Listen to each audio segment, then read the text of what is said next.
macaroni crafts, figuring out less harmful to your progress.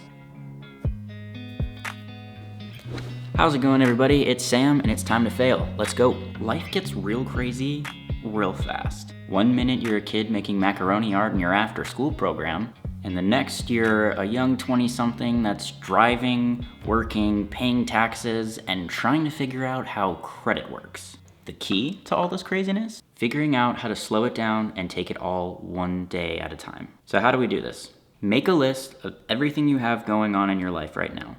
Be it school, work, kids, pets, concerts, festivals, nature walks, spin class, you get the idea.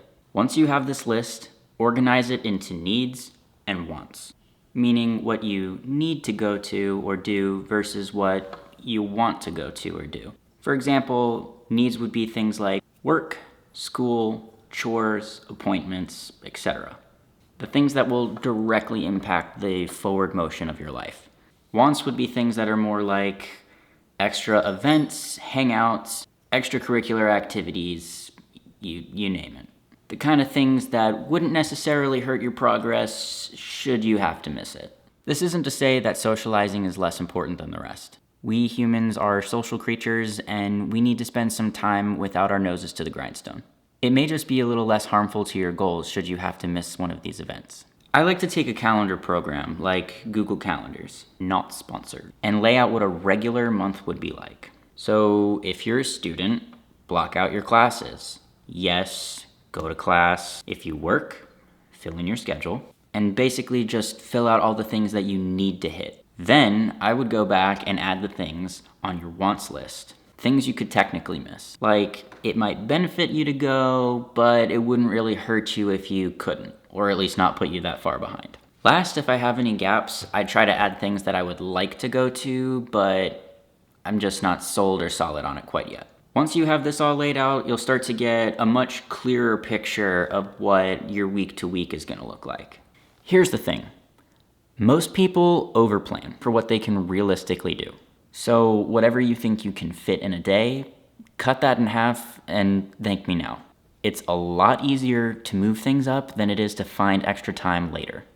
Also, if you start to feel overwhelmed and you end up needing some more time just for you, having less on your plate to begin with gives you a higher chance that you'll actually be able to take that time when you really need it.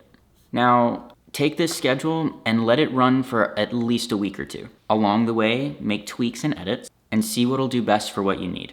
If you're starting to feel stressed, you've found a pressure point. How can you change up the schedule to release the steam?